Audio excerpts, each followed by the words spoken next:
안녕하십니까? 바른교육연구소 소장 박영재입니다. 오늘은 조기 교육에 대해서 이야기해 보려고 합니다. 조기 교육이란 어린아이에게 하는 교육을 뜻합니다. 과거에도 여러 나라에서 음악과 같은 예체능을 이른 시기에 가르치면 잠재된 능력을 키우는데 효과적이라고 생각해서 재능이 있는 아이에게 조기 교육을 받게 하는 경우가 많았다고 합니다. 요즘은 예체능뿐만 아니라 국어, 영어, 수학 등 학교 과목을 어린아이들에게 가르치는 경우가 많아서 문제입니다. 조기 교육이 선행학습의 역할을 하게 된 것이죠. 한 조사에 따르면 86%의 아이들이 초등학교 입학 전에 학교 과목과 관련된 교육을 받은 경험이 있다고 합니다. 조기 교육을 시작하는 연령도 점점 낮아져서 최근에는 3세 아이들에게 글자와 셈을 가르치는 수업이 인기가 많다고 하니 조기 교육 열풍이라고 할 만합니다. 아이들이 어릴 때부터 과도한 조기 교육을 받게 되는 원인은 부모에게 있습니다. 아이의 성공을 바라는 부모의 지나친 욕심과 남들보다 뒤처지면 안 된다는 부모의 불안감으로 인해 아이들은 연령에 맞지 않는 내용을 배우게 되는 것입니다. 이렇게 일찍 선행학습을 하는 것이 아이들에게 도움이 될까요? 그렇지 않습니다. 이 시기는 두뇌가 발달하는 시기일 뿐만 아니라 정서 발달에 중요한 시기입니다. 이런 시기에 학습만을 강조하게 되면 그때 발달해야 하는 공감 능력, 사회성은 오히려 떨어진다는 문제가 생깁니다. 또한 어릴 때부터 주입식 교육을 받은 아이는 배우는 즐거움을 느끼지 못할 뿐더러 자기 주도 학습 능력도 낮아지게 됩니다. 너나 없이 모두 아이들에게 조기 교육을 하는 상황에서 부모가 중심을 잡는 것은 쉽지 않습니다. 영어는 지금부터 시작해야 한다느니, 수학학원은 어디가 좋다느니 하는 말을 들으면 혹시 내 아이가 뒤처지지 않을까 불안한 마음이 드는 것은 자연스러운 부모 마음이기 때문입니다. 그러나 아이를 진정으로 위한다면 모든 교육에는 알맞은 시기가 있고 이른 선행학습은 아이의 제대로 된 성장과 발전을 막을 수 있다는 점을 꼭 기억해 주십시오. 최근 한 드라마는 성공을 위해 과도한 사교육을 받는 학생들의 모습을 현실적으로 잘 표현했다는 평가를 받으며 인기를 끌었습니다. 드라마에서 다룬 사교육 문제는 우리 사회의 큰 문제이며 해결해야 할 과제인데요.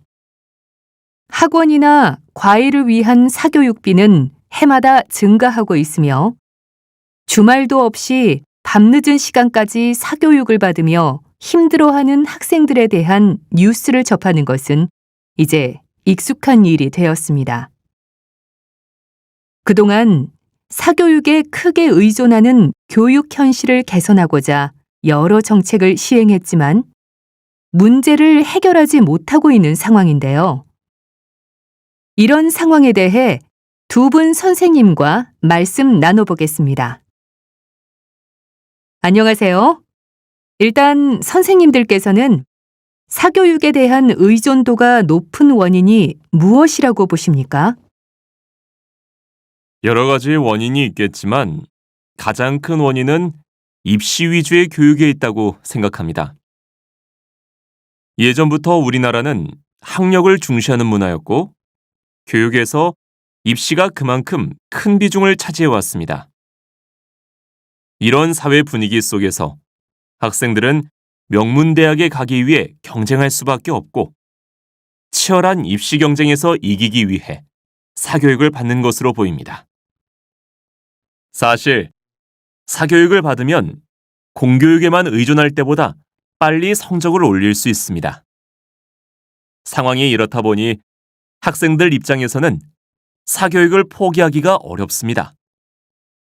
문제는 대부분의 학생이 사교육을 받게 되면서 성적을 더 잘 받기 위해서는 남들보다 더 많은 사교육 혹은 더 높은 금액의 사교육을 받아야 하니 이런 상황이 사교육비 증가의 원인이 되는 것이지요. 저는 공교육이 붕괴된 탓에 사교육비가 지속적으로 늘고 있다고 생각합니다. 공교육의 역할은 크게 두 가지로 볼 수 있습니다. 하나는 학생들에게 기본적인 지식을 가르치는 것이고, 다른 하나는 학생들이 올바른 사회 구성원이 되도록 교육하는 것입니다. 안타깝지만 현재의 공교육은 그 두 가지 역할을 모두 제대로 하지 못하고 있습니다. 4차 산업혁명 시대인데도 여전히 과거에 가르쳤던 지식을 교육하다 보니 학생들은 학교에서 실제 생활에 필요한 지식을 배우고 있다고 생각하지 않습니다. 또한 학교마저 국어, 영어, 수학 등 입시와 관련된 과목에만 중점을 두고 가르치고 있어 인성교육은 뒷전으로 밀리는 상황입니다. 결국 공교육이 공교육만의 차별화된 교육 방향을 제시하지 못하고 있기 때문에 학생들이 사교육에 더 의존하게 된다고 생각합니다. 네, 좋은 말씀 감사합니다. 입시 위주의 교육과 공교육의 붕괴가 사교육에 대한 의존도를 더 높였다는 말씀이신데요. 그렇다면 이 문제를 해결할 수 있는 방법은 무엇일까요? 우리는 일상생활 속에서 텔레비전, 라디오, 인터넷, 잡지 등 여러 매체를 통해 수많은 광고를 접하고 있습니다. 광고에 대해서는 두 가지 반대되는 시각이 존재하는데요. 광고가 경제적인 면에서 긍정적인 역할을 한다고 보는 시각과 소비자들에게 부정적인 영향을 끼친다는 시각입니다. 광고는 제품을 생산하고 판매하는 기업에 매우 중요합니다. 아무리 좋은 제품을 만들어도 소비자들에게 그 제품을 알리지 못한다면 팔기 어렵기 때문입니다. 광고를 통해 제품이 사람들에게 알려져서 많은 사람이 사게 되면 기업은 제품을 더욱 대량으로 생산하겠지요. 광고가 구매를 유도하여 소비를 늘리고 생산을 증가시키는 경제적인 기능을 하게 되는 것입니다. 또한 광고를 통해 어떤 기업의 제품이 잘 팔리게 되면 그 경쟁 제품을 생산하는 다른 기업도 더 많은 제품을 팔기 위해 노력하게 됩니다. 여러 연구에서 기업이 서로 판매를 위해 경쟁할 경우 제품의 가격이 하락한다는 사례를 보고하고 있는데요. 이러한 사례는 가격 면에서 광고가 소비자들에게 혜택을 제공할 수 있다는 것을 의미합니다. 그러나 넘쳐나는 광고 때문에 소비자들은 많은 불편을 겪기도 합니다. 텔레비전이나 인터넷뿐만 아니라 길거리를 다닐 때도 여러 광고들이 우리 눈에 들어옵니다. 온 세상을 도배하다시피 한 광고로 인해 피로감을 호소하는 사람들이 많습니다. 이렇게 쏟아지는 광고 중에는 제품을 판매하기 위해 성능을 과장한 광고도 많습니다. 너무나 많은 광고, 허위 과장 광고 등으로 인해 광고에 대해 거부감을 갖는 사람들이 늘어나는 것이 현실입니다. 광고에 대한 기업과 소비자의 입장은 다를 수밖에 없습니다. 기업은 광고를 통해 매출을 증가시키고자 하고 소비자는 제품에 대한 정확한 정보를 얻어 질 좋은 제품을 합리적인 가격에 구매하고 싶어 합니다. 이 두 입장이 서로의 목적을 이루려면 광고가 제공하는 정보가 정확한지 따져보고 계획적으로 소비하려는 소비자의 노력도 필요하지만 윤리적인 기준을 지키면서 광고를 제작하려는 기업의 노력도 필요합니다. 요즘 드라마나 예능 프로그램에 자주 등장하는 간접 광고에 대한 논란이 뜨겁습니다. 간접 광고는 영화나 드라마, 예능 프로그램 등의 제품을 노출하여 홍보하는 광고를 뜻하는데요. 논란의 중심이 되고 있는 간접 광고에 대해 두 분은 어떻게 생각하십니까? 간접 광고를 할 경우 광고주는 프로그램 제작비의 일부를 지원합니다. 따라서 프로그램을 제작하는 입장에서 간접 광고는 막대한 제작비를 마련하기 위한 어쩔 수 없는 선택입니다. 또한 간접 광고를 함으로써 제작비 걱정을 덜면 질 좋은 작품을 만들 수 있기 때문에 시청자도 간접 광고의 혜택을 받는다고 할 수 있습니다. 저는 시청자들이 간접 광고의 혜택을 받는다는 말씀에 동의하기 어렵습니다. 간접 광고는 시청권을 침해하고 있습니다. 너무 많은 간접 광고 때문에 시청자들이 프로그램에 집중하기 어렵기 때문입니다.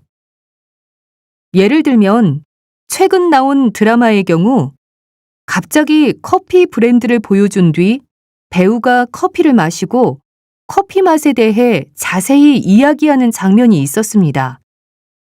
드라마 내용과 전혀 상관이 없어서 황당할 정도였는데요. 지금의 드라마는 간접 광고가 너무 많아 드라마인지 광고인지 헷갈릴 지경입니다. 정도가 심한 간접 광고는 시청자들에게 불편을 줄 수도 있지만 적절한 간접 광고는 시청자들에게 제품에 대한 정보도 제공하고 재미도 줄 수 있습니다. 현재 시청자들이 느끼는 불편은 간접 광고를 할 때 프로그램의 전체 흐름에 방해되지 않도록 좀 더 세심하게 주의를 기울이면 해결할 수 있는 문제입니다. 또 저는 프로그램 제작비가 부족한 현실을 고려해야 한다는 점을 강조하고 싶습니다. 드라마를 예로 들자면 요즘은 예전에 비해 드라마의 소재가 다양해졌습니다. 주변에서 흔히 볼 수 있는 일상적인 소재에서 범죄, 스릴러, 판타지 등으로 소재가 다양해졌기 때문에 그만큼 제작비도 이전과 비교할 수 없을 정도로 많이 듭니다. 다양한 소재로 수준 높은 프로그램을 제작하려면 간접 광고를 통해 제작비 지원을 받을 수밖에 없습니다. 저는 간접 광고가 오히려 프로그램의 질을 떨어뜨린다고 생각합니다. 프로그램을 제작할 때 간접 광고를 중간에 자꾸 넣어야 한다면 내용을 조금씩 수정하게 됩니다. 이로 인해 시청자들로부터 요즘 드라마는 1시간짜리 광고 같다는 비판도 받고 있지 않습니까? 현실적인 이유로 간접 광고가 꼭 필요하다면 자막을 통해 간접 광고임을 알리고 횟수와 노출 시간 등을 제한할 필요가 있다고 생각합니다. 국가가 위기 상황이라고 할 만큼 저출산 문제가 심각해지고 있습니다. 이에 대한 해결책을 하루빨리 찾아야 할 텐데요. 이 문제에 대해 깊이 있게 이야기를 나눠주실 두 분의 전문가를 자리에 모셨습니다. 안녕하십니까? 올해는 우리나라 출산율이 0.7명으로 떨어졌다고 하는데요. 두 분 선생님께서 보시기에 상황이 얼마나 심각합니까? 사실 출산율이 하락하는 추세는 그동안 지속돼 왔는데요. 2020년부터 출생자 수가 사망자 수보다 적어 인구가 감소하는 현상이 나타났습니다. 지금과 같은 속도로 인구가 감소한다면 큰 문제가 발생할 수밖에 없습니다. 맞는 말씀입니다. 지금의 인구 감소 추세가 계속된다면 2060년에는 인구가 지금보다 20% 이상 줄어들 거라고 합니다. 특히 주목해야 할 것은 인구의 구성입니다. 1960년대에는 아동과 청년이 많고 노인이 적어서 노인은 전체 인구의 3%에 불과했습니다. 이와 달리 2060년대에는 노인이 전체 인구의 40%를 차지할 것으로 예측됩니다. 이렇게 될 경우 생산활동을 해서 세금을 낼 수 있는 인구는 줄어듭니다. 반면에 노인을 위한 연금, 의료, 복지 등의 비용은 증가할 것이므로 결국 국가는 심각한 위기에 빠질 수밖에 없습니다. 그동안 인구 감소 문제를 해결하기 위해 출산을 장려하는 정책이 많이 나왔는데요. 다양한 정책을 시행했는데도 출산율이 높아지지 않는 원인은 무엇이라고 보십니까? 저출산의 가장 주요한 원인은 아이를 낳지 않으려는 사람들이 늘고 있다는 데 있습니다. 그동안의 정책은 출산 휴가, 양육비 지원 등 주로 아이를 낳으면 혜택을 주는데 초점을 맞추고 있었는데요. 젊은 세대들이 결혼을 안 하거나 늦추고 아이를 안 낳는 것은 경제적인 문제와 밀접한 연관이 있습니다. 따라서 아이를 낳으면 혜택을 주는 정책을 제시하기에 앞서서 아이를 낳지 않으려고 하는 이유가 무엇인지 살펴봐야 합니다. 젊은 세대들이 겪는 가장 큰 경제적인 문제는 취업이나 주거 문제이므로 이 문제를 해결할 수 있는 정책을 세워야 할 것입니다. 네. 저도 저출산의 원인이 경제적 불안정 때문이라는 교수님 말씀에 동의합니다. 취업과 관련해 보충해서 말씀드리자면, 아이를 낳기 전뿐만 아니라 아이를 낳은 후에도 고용이 보장되는 사회가 돼야만 경제적인 이유로 아이를 낳지 않으려는 부부가 줄어들 거라고 생각합니다. 양육 친화적인 국가의 사례를 보면 아이를 낳은 직원에게 근로시간을 단축해주거나 재택근무나 육아휴직을 허용하는 등 아이를 낳아도 안정적으로 일할 수 있도록 하고 있습니다. 이에 비해 우리나라 대부분의 기업은 그런 환경을 갖추지 못하고 있어 문제라고 봅니다. 앞서 젊은 세대들을 위한 실효성 있는 정책이 필요하다고 이야기해 주셨는데요. 사실 그동안 많은 정책이 있었지만 효과가 미미하지 않았습니까? 실제로 효과를 거두려면 어떤 정책을 펴야 할까요? 저는 이 시점에서 그동안 시행해온 정책을 적극적으로 점검해 봐야 한다고 생각합니다. 실효성이 있는 정책과 그렇지 않은 정책을 구별하고 실효성 있는 정책은 적극적으로 더 강화해야 합니다. 예를 들어 육아휴직 제도는 아이를 키우는 사람들에게 크게 도움이 된다는 평가를 받고 있는데요. 현재 여성과 남성이 한 아이당 1년씩 유급휴직을 활용하면서 아이를 돌볼 수 있게 되어 있죠. 그런데 문제는 실제로는 소수의 사람만이 이 제도를 이용하고 있다는 것입니다. 따라서 규모가 작은 기업들에 정부가 경제적인 지원을 해주거나 해서 많은 국민들이 이 제도를 활용할 수 있도록 했으면 합니다. 소장님 의견에도 일리가 있지만 그보다는 젊은 세대들이 미래에 대해 걱정하지 않도록 해주는 것이 더 중요하지 않을까요? 아이를 낳고 키우는 데에는 막대한 비용이 드는데요. 현재 젊은 세대들은 고용이 불안정해서 은퇴할 때까지 안정된 수입을 기대하기 어렵고 주택 가격이 너무 높아서 집을 구매하기도 어렵습니다.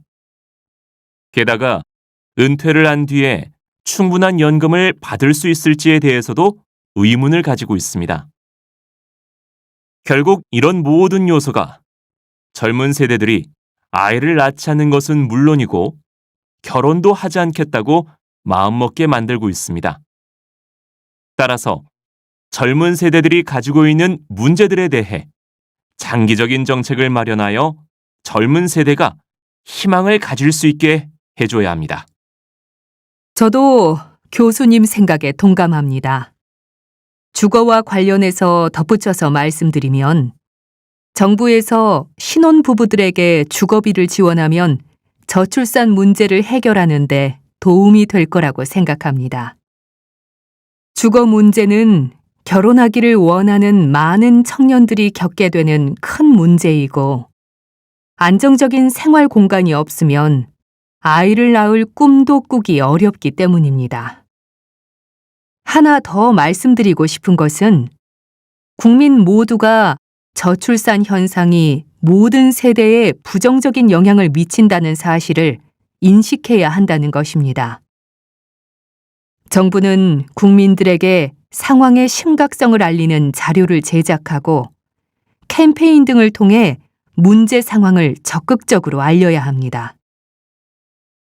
국민들 사이에 심각한 위기 상황이라는 공감대가 형성되고 나면 좀 더 열린 자세로 취업, 연금 등의 문제에 대해서도 논의할 수 있을 것입니다.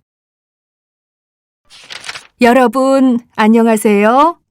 매주 녹화 영상을 올리다가 이렇게 여러분과 실시간으로 만나니 기분이 더 좋네요. 어느새 제 채널의 구독자가 70만 명이 되었어요. 구독자 여러분께 감사하는 마음을 전하고자 오늘은 특별히 실시간 방송을 하게 되었습니다. 지금 채팅창에 질문이 많이 올라오고 있는데요. 이 중에서 몇 가지 뽑아서 답을 해드릴게요. 첫 번째 질문. 요즘 인기를 실감하세요? 젊은 사람들 중에 많은 사람들이 할머니 방송에 대해서 이야기할 정도로 인기가 대단해요. 이 질문은 너무 부끄러운데요. 네, 실감합니다. 길에서도 인사해주는 젊은 사람들이 많아졌어요. 정말 고맙게 생각해요. 다음 질문은 저도 궁금한 건데요.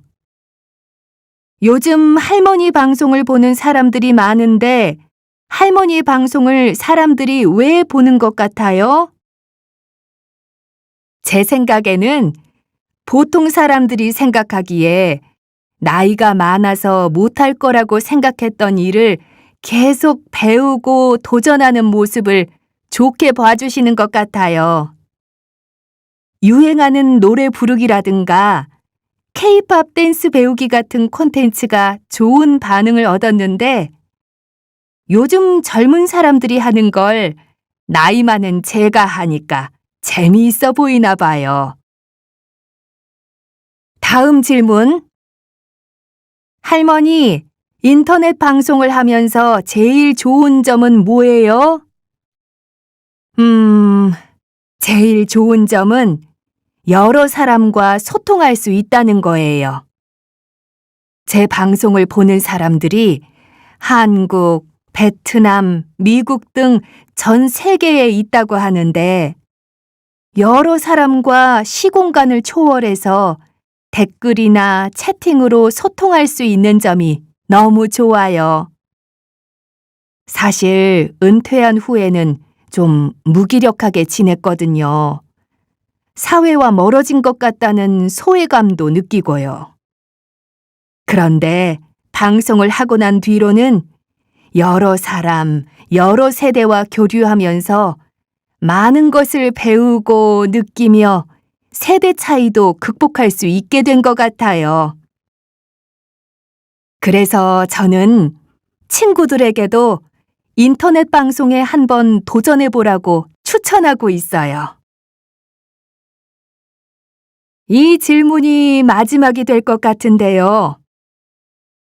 할머니는 지금까지 요리, 음악, 춤, 독서 등 다양한 주제로 방송을 하셨는데요. 앞으로는 어떤 콘텐츠의 방송을 하고 싶으세요? 앞으로도 제가 할 수 있는 일을 많이 보여드리고 싶어요. 유행을 타지 않고 오래도록 잘 입을 수 있는 옷 등 패션 정보를 알려드린다든가, 여러분 고민을 듣고 조언을 해드리는 방송은 어떨까요? 저만의 개성과 비법을 보여주는 여러 콘텐츠로 여러분께 긍정적인 영향을 드렸으면 하는 바람입니다. 혹시 할머니가 했으면 좋겠다고 생각하는 방송이 있으면 댓글로 남겨주세요. 제가 한번 도전해 볼게요. 여러분, 이제 마무리할 시간이네요. 오늘 실시간 방송에 와줘서 진짜 고마워요. 앞으로도 종종 실시간 방송을 하면서 여러분들과 이야기 나눌게요. 다음에 또 만나요. 안녕하십니까? 사회를 맡은 김재성입니다. 지금부터 토의를 시작하겠습니다. 오늘 토의의 주제는 1인 미디어의 문제점과 해결 방법입니다. 가장 대표적인 1인 미디어인 인터넷 개인 방송에 대해서도 요즘 많은 논란이 있지요. 구체적으로 어떤 문제가 있고 그 원인은 무엇일까요? 이소연 교수님께서 먼저 말씀해 주시겠습니까? 1인 미디어는 원하는 사람 누구나 자신의 채널을 개설할 수 있고, 그래서 다양한 콘텐츠가 있다는 것이 장점입니다. 스마트폰이 대중화되면서 1인 미디어 방송을 보는 사람들이 급격히 늘었습니다. 이용자가 늘어남에 따라 1인 미디어의 영향력은 매우 강해졌는데요. 아직 관련 규정이 제대로 마련되어 있지 않기 때문에 많은 문제가 발생하기도 합니다. 방송의 질이나 내용이 적절한지에 신경 쓰기보다는 사람들의 관심을 끌어 돈을 버는 데만 관심 있는 사람들도 분명 존재하기 때문입니다. 따라서 인터넷에는 폭력적인 방송, 선정적인 방송, 재미만 추구하는 자극적인 방송 등 유해한 방송이 많습니다. 이러한 방송은 대중, 특히 어린 학생들에게 악영향을 끼치게 되는데요. 따라서 규제가 필요하다고 생각합니다. 맞습니다. 전통 미디어인 텔레비전이나 라디오 방송에 비해 인터넷 방송은 규제가 강하지 않다 보니 여러 문제가 발생하고 있습니다. 앞서 인터넷 방송이 선정적이거나 자극적이라는 점을 지적해 주셨는데요. 이에 덧붙여 저는 부정확한 정보를 전달하는 방송이 많다는 점도 말씀드리고 싶습니다. 사실이 아닌 정보를 사실인 것처럼 전달하거나 어떤 분야에 대해 잘 알지 못하는 사람이 전문가로 등장해 잘못된 정보를 제공함으로써 사람들을 혼란스럽게 하고 사회에도 큰 피해를 주고 있습니다. 그렇다면 이러한 문제를 해결할 수 있는 방안은 무엇일까요? 박현성 교수님, 말씀해 주십시오. 지금까지 인터넷 방송의 문제점을 해결하기 위한 방안에 대해 두 교수님과 논의해 봤는데요. 오늘 의견은 크게 두 가지로 정리할 수 있겠습니다. 첫 번째로 1인 미디어에 대한 법적인 규제가 필요하다는 의견을 주셨습니다. 덧붙여서 규제하려고 들면 규제할 것은 끝없이 많겠지만 표현의 자유를 침해할 수도 있으므로 이 문제는 조심스럽게 다뤄야 한다고 말씀해 주셨습니다. 따라서 적절한 규정을 마련하고 규정을 어길 경우 경고를 주고 경고가 쌓이면 방송을 금지하는 등 단계적으로 규제하는 방안을 마련해야겠습니다. 두 번째로 1인 미디어가 스스로 좋은 방송을 제작하도록 도움이 될 만한 제도를 마련하는 게 좋겠다는 의견을 주셨는데요. 1인 미디어 방송인을 위한 방송윤리 교육도 고려해 볼 필요가 있다고 이야기해 주셨습니다. 오늘의 토의 내용이 바람직한 1인 미디어 방송 문화를 조성하는 데 도움이 되기를 바라봅니다. 지금까지 토의에 참여해 주셔서 감사합니다. 안녕하세요. 역사를 통해 삶의 지혜를 배우는 시간, LEI 역사 상식입니다. 선생님, 오늘은 어떤 이야기를 준비해 주셨나요? 오늘은 삼국시대에 대해 이야기하려고 합니다. 먼저 질문 하나 드리며 시작하겠습니다. 나라가 건국되고 발전하고 멸망하는데 가장 큰 영향을 미치는 것은 무엇일까요? 여러 가지 요인이 있을 것 같은데요. 네, 여러 가지 요인이 있는데 오늘은 그중에서 지리의 힘에 대해 이야기해 보겠습니다. 여러분은 세계 4대 문명이 모두 큰 강 유역에서 발생했다는 것을 들은 적이 있으실 텐데요. 강은 교통이 발달하지 않았던 과거에 사람들이 이동하고 물품을 운송하는 중요한 교통로였습니다. 또 그 주변은 땅이 기름져 농사짓기에 적합했기 때문에 큰 강 유역은 대부분 사회적, 경제적 중심지가 되었습니다.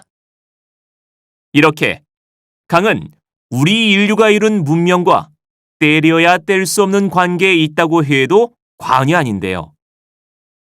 오늘 말씀드릴 우리나라 삼국시대의 역사도 강을 빼놓고는 이야기하기 어렵습니다. 고구려, 백제, 신라, 이 세 나라의 역사도 강과 밀접한 연관이 있었다는 말씀이시군요. 그렇습니다. 기원전 108년에 최초의 국가 고조선이 멸망하고 이후 신라, 고구려, 백제, 삼국이 건국되었는데요. 그중 4세기에 백제가 가장 먼저 전성기를 맞이했고 5세기, 6세기에는 고구려와 신라가 차례대로 전성기를 맞이합니다. 신라가 전성기를 이루면서 백제와 고구려는 힘을 잃고 결국 멸망하게 되었는데요. 이러한 삼국의 운명을 결정한 것이 바로 강이었습니다.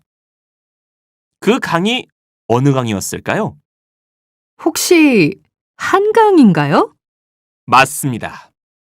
지금도 서울 한복판을 흐르고 있는 한강이 바로 삼국의 전성기를 결정하는 열쇠였습니다.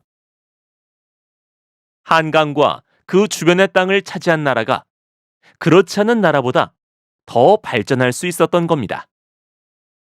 4대 문명이 강 주변에서 발달했던 것과 같은 이유지요. 땅이 농사에 적합하고 교통이 편리해서 나라가 발전할 수 있었다는 말씀이시죠? 네. 한강 하류는 땅이 넓고 기름져 농사가 잘 되었고 지리적으로 볼 때도 한강 유역을 차지한다는 것은 바다를 통해 다른 나라와 교육이 가능하다는 것을 의미했습니다. 이로 인해 삼국시대의 세 나라는 한강 유역을 차지하기 위해 끊임없이 전쟁을 했습니다. 결국 백제, 고구려를 거쳐 가장 마지막으로 한강 유역을 차지한 신라가 삼국을 통일하는 주인공이 됩니다. 이와 같이 삼국의 역사에서 한강이 갖는 의미는 매우 크다고 볼 수 있습니다. 여러분, 안녕하세요. 역사 여행 세 번째 시간입니다. 오늘은 고려의 멸망과 조선의 건국에 대해 이야기하려고 합니다. 먼저 고려 말기의 상황을 말씀드려야 할 것 같아요. 고려 말기에는 다른 나라와 전쟁이 끊이지 않았고 귀족들이 부정부패를 저질러 백성들이 살기가 매우 힘들었습니다. 이때 개혁을 하고자 하는 사람들이 있었는데 이들은 크게 급진파와 온건파로 나뉩니다. 급진파와 온건파는 모두 개혁의 필요성에 대해서는 동의했지만 개혁을 실행하는 방법에 대한 생각이 달랐습니다. 급진파는 이성계를 중심으로 새로운 나라를 세워 개혁을 하고자 했습니다. 이에 반해 온건파는 정몽주를 중심으로 하여 고려를 무너뜨리지 않고 유지한 상태에서 개혁을 하려고 했는데요. 이들의 대립은 오랜 시간 지속됩니다.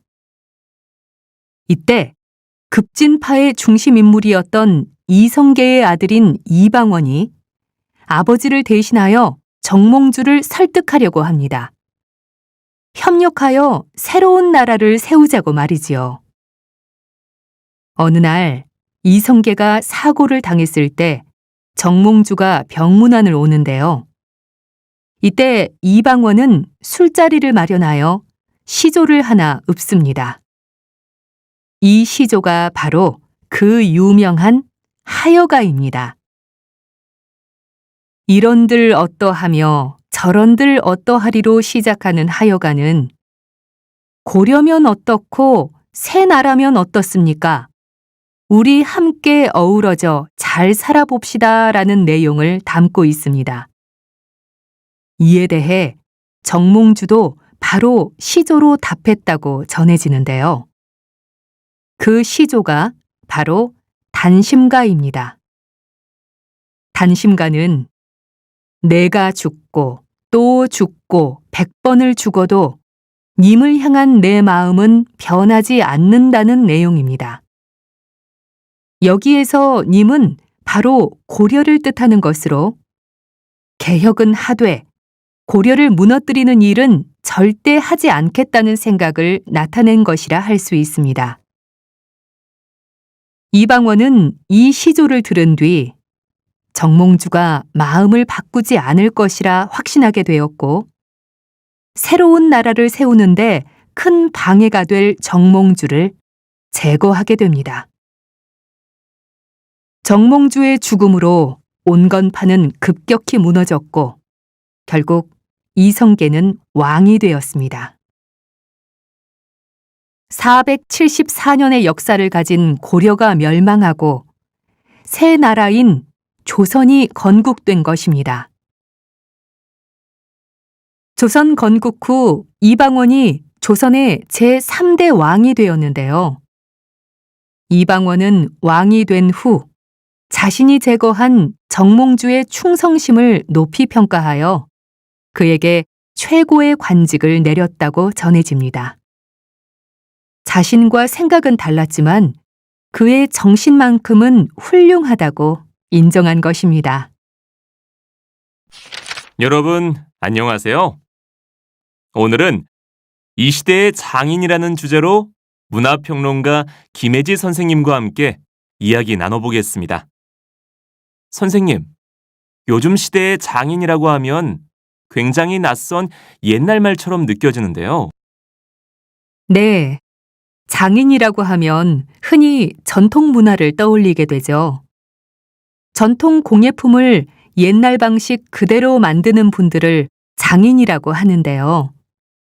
나무에 오칠을 하는 장인, 금속으로 장식품을 만드는 장인, 바느질로 옷을 만드는 장인 등 많은 전통문화 장인들이 계시죠. 사실 정부에서는 그분들의 기술을 젊은 사람들에게 전해 전통을 이으려고 노력하고 있지만 쉽지는 않아 보입니다. 아무래도 장인이 되는 것이 쉽지 않은 일이라서 그렇겠죠? 전통문화 장인은 일이 힘들고 많은 돈을 벌 수 있는 직업도 아니다 보니 사명감이 없으면 하기 어렵지요. 그래서 그 길을 걷겠다고 결심하기가 쉽지 않을 겁니다. 그래도 최근에는 전통문화 장인은 아니지만 여러 분야에서 직접 물건을 만드는 장인들이 다시 주목을 받고 있는 것 같아요. 아, 그래요? 현대 사회에서 장인은 찾아보기 힘들다고 생각했는데요. 흔하지 않죠. 산업화로 대량 생산이 가능하게 되면서 많은 장인들이 역사 속으로 사라졌습니다. 장인들이 만든 물건은 품질은 좋지만 만드는데 시간이 오래 걸리고 값도 비싸기 때문에 경쟁력을 잃었던 거지요. 그런데 최근 들어 장인이 정성 들여 직접 만든 제품을 찾는 사람들이 늘고 있다고 합니다. 장인이 만든 물건은 기성품과 비교하면 훨씬 비쌀 텐데요. 기꺼이 그 비용을 내겠다는 사람들이 많아지고 있는 거군요. 그만큼 가치가 있다고 생각하는 거겠죠? 맞습니다. 요즘 서울의 한 거리에 젊은 장인들이 운영하는 여러 공방이 생겼다길래 가봤는데요. 만년필 공방에서 장인의 허락을 받고 제작 과정을 좀 볼 수 있었습니다. 기계를 쓰지 않고 대부분 수작업을 하는데 손의 감각을 느끼며 작업해야 좋은 제품이 나오기 때문이라고 합니다. 제품의 질이 기준에 미치지 못하면 바로 버려지는 것을 보면서 자신이 만든 물건에 대한 장인들의 자부심과 책임감을 느낄 수 있었습니다. 어쩌면 산업화 이후 찾아보기 힘들어진 정성과 노력을 쏟은 물건에 대한 그리움 때문에 장인을 찾는 사람들이 늘고 있는 건 아닌가 싶습니다. 장인이 정성껏 만든 물건의 가치를 인정해 갖고 싶어 하는 사람들이 많아진다는 사실이 왠지 반갑게 느껴지네요.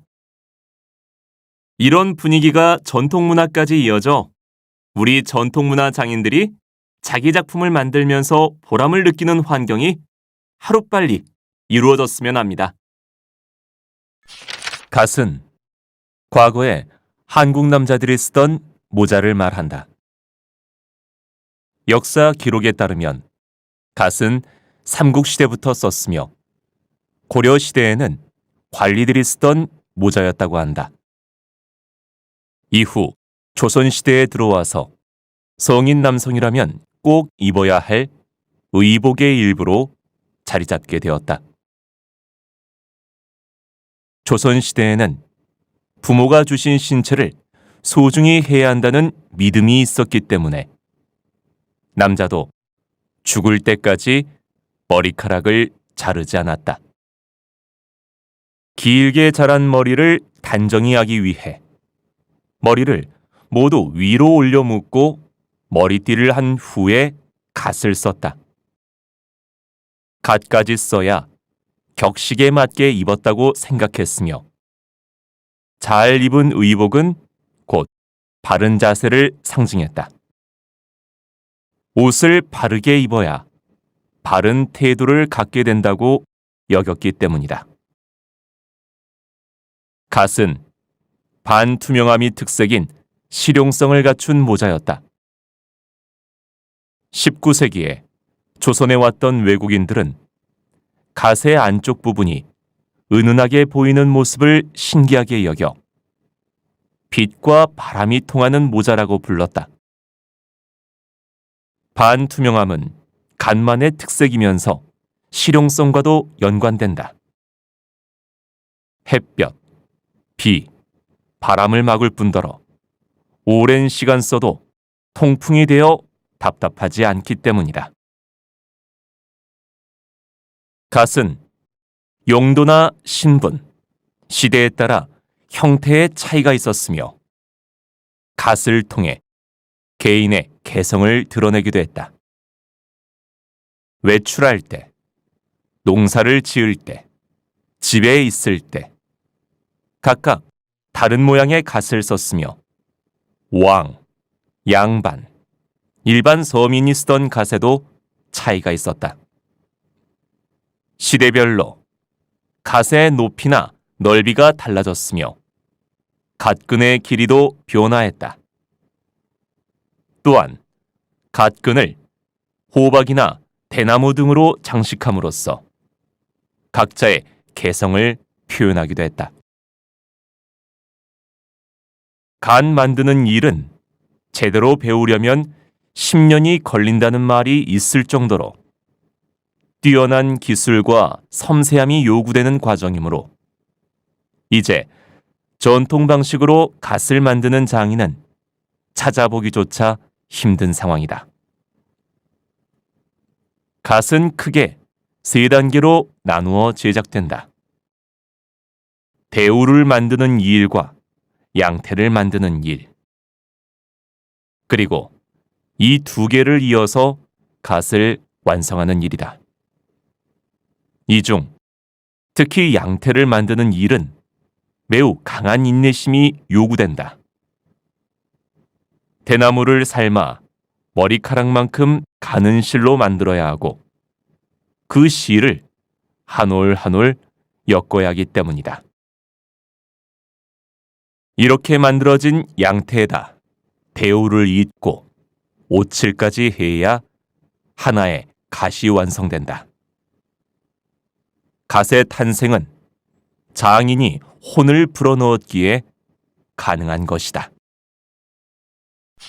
한국 하면 생각나는 이미지 중 30% 이상이 대중문화라고 답할 만큼 많은 외국인에게 한국 대중문화가 인기를 얻고 있는데요.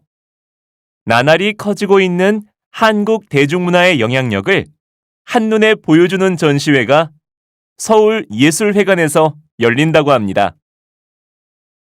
이 전시회는 현대적 의미의 대중문화가 싹튼 조선시대 말기부터 대한민국의 위상을 높이는 데 기여하고 있는 오늘날까지 120여 년에 걸쳐 한국 대중문화가 걸어온 발자취를 통째로 들여다볼 수 있도록 구성되어 있습니다.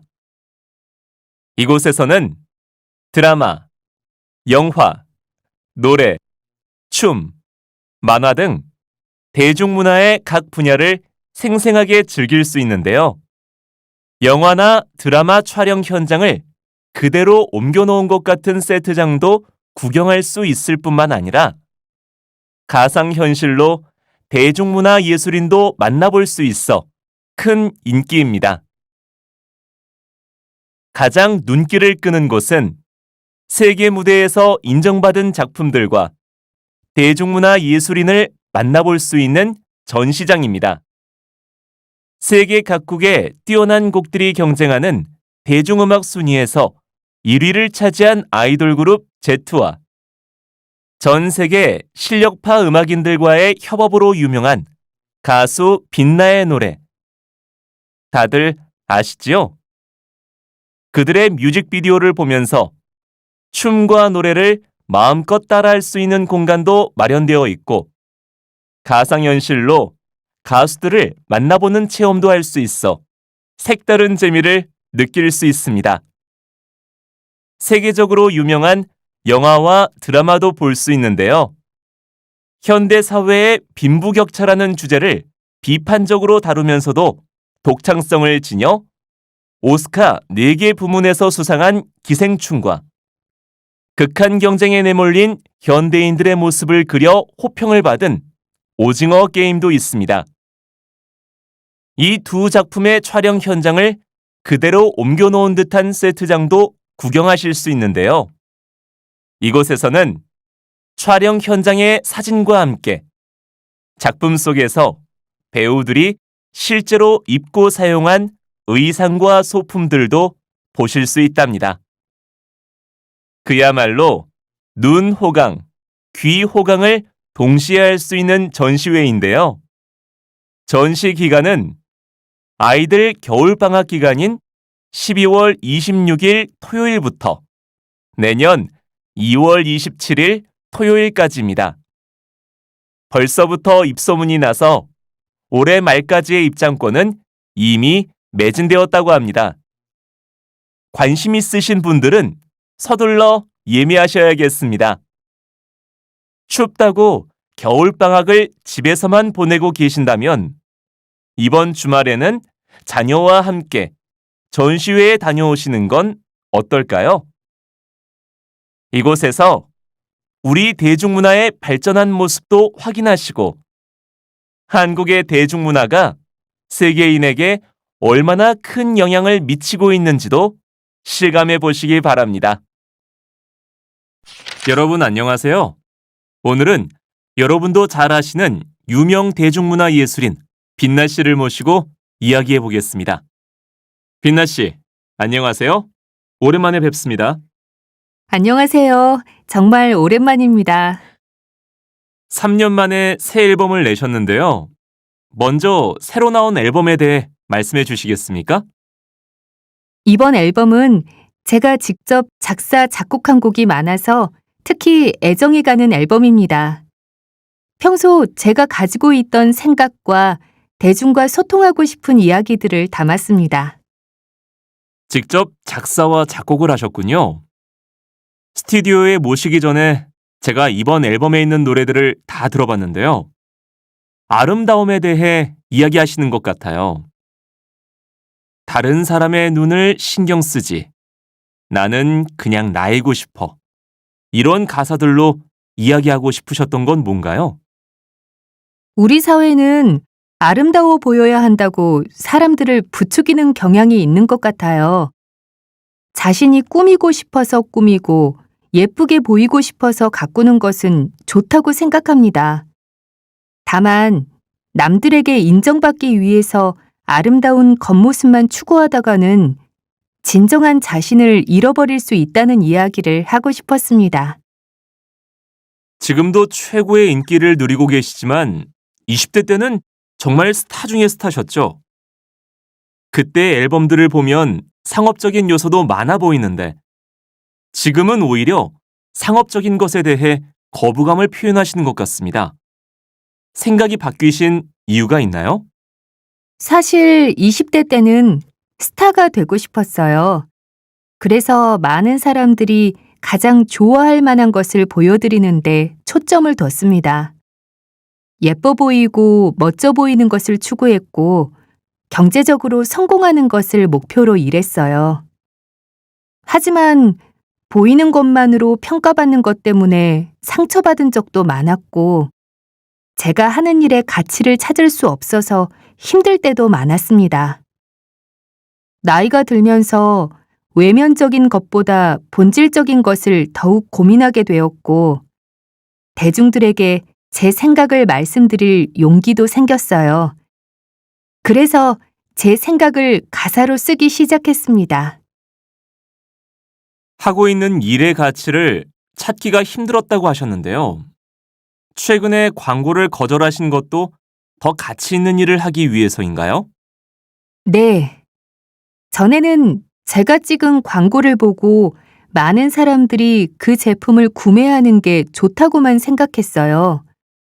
그런데 언젠가부터 청소년들이 쓰면 안 좋은 제품이나 제가 사용하지 않는 제품을 광고하는 게 불편하더라고요.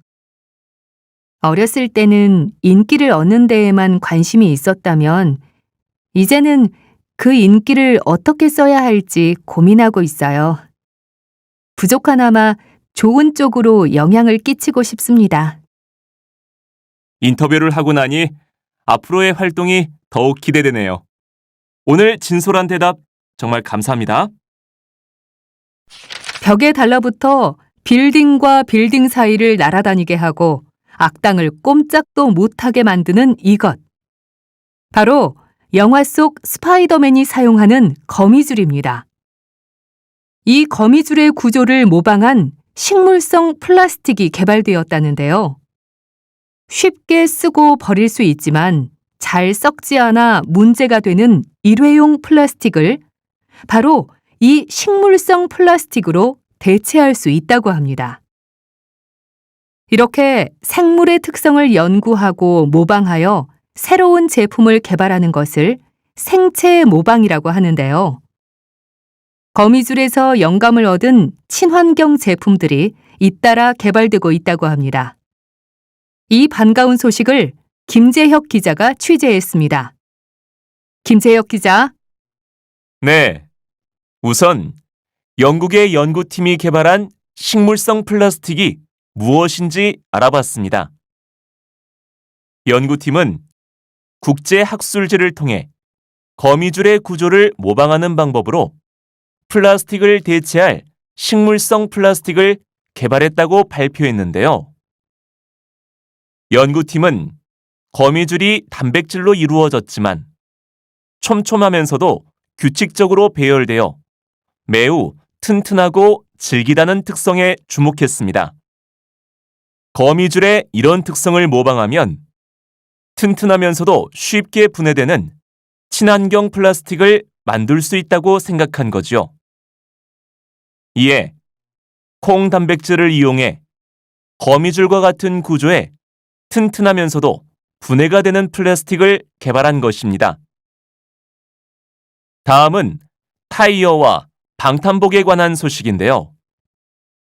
미국의 한 타이어 업체에서는 거미줄에서 아이디어를 얻어 거미 실크라는 물질을 개발했다고 합니다. 타이어에 공기 대신 이 물질을 넣어 공기가 빠질 우려 없이 튼튼하게 오래 사용할 수 있는 타이어를 만들어낸 것입니다. 또한 미국의 한 기업에서는 인공 거미줄을 생산했는데요. 이 인공 거미줄로 만든 천은 강하면서도 부드러워 방탄복 소재로 사용할 수 있다고 합니다. 이런 제품들은 튼튼하고 오래 사용할 수 있다는 점에서 친환경적이라 할 수 있습니다. 이어서 한 우주 기업에서는 우주의 쓰레기를 청소할 인공위성을 개발 중인데요. 이 인공위성에서 거미줄처럼 끈끈한 물질을 쓰레기에 쏘아 수거하는 방식으로 우주 쓰레기들을 처리할 계획이라고 합니다. 이처럼 거미줄의 특성을 모방해 만든 튼튼하면서도 환경을 훼손하지 않는 제품들이 지속적으로 개발되고 있습니다. 앞으로도 생체 모방 기술을 활용한 어떤 제품들이 나와서 인류에게 도움을 줄지 기대됩니다. LEI 뉴스 김재혁입니다. 30년 동안 잡지 못했던 범인을 유전자 검사를 통해 체포한 뉴스 보셨습니까? 과학기술의 눈부신 발달로 범인이 남기고 간 작은 흔적에서도 많은 정보를 얻을 수 있게 되면서 미해결 사건의 범인을 잡는 데 성공한 것입니다. 나날이 발전하고 있는 과학수사. 오늘 과학수사 24시는 과학수사대가 사건 현장에서 어떻게 증거를 수집하고 범인을 밝혀내는지 그 과정을 보여드립니다. 이곳은 사건 현장입니다. 과학수사대가 사건 현장에서 증거를 수집하기 시작합니다. 가장 먼저 수집하는 증거는 지문입니다. 곳곳에 범인의 지문이 남아있는지 확인했지만 안타깝게도 지문을 찾을 수 없었습니다. 이럴 경우에는 유전자 검사를 할 수 있는 증거를 찾는 것이 중요합니다. 사건 현장 근처에서 범인의 장갑을 찾았습니다. 이렇게 수집한 증거물은 잘 보존되어 국립과학수사연구원으로 보내집니다. 이곳은 국립과학수사연구원입니다. 이곳에서 가장 많이 처리하는 일은 바로 유전자 검사인데요. 예전에는 유전자 검사를 하려면 많은 양의 DNA가 필요했지만 이제는 과학기술의 발달로 적은 양의 DNA만으로도 유전자 정보를 얻을 수 있게 되었습니다. 인체가 닿은 곳이 조금만 있어도 그 사람이 누구인지 정확히 알 수 있게 된 것입니다. 최근에는 DNA 정보로 몽타주를 그리는 일도 가능해졌습니다. DNA에서 얼굴 생김새와 관계된 부분의 정보를 얻음으로써 피부색, 머리색, 눈동자색 등 그 사람의 외모까지도 알 수 있게 된 겁니다.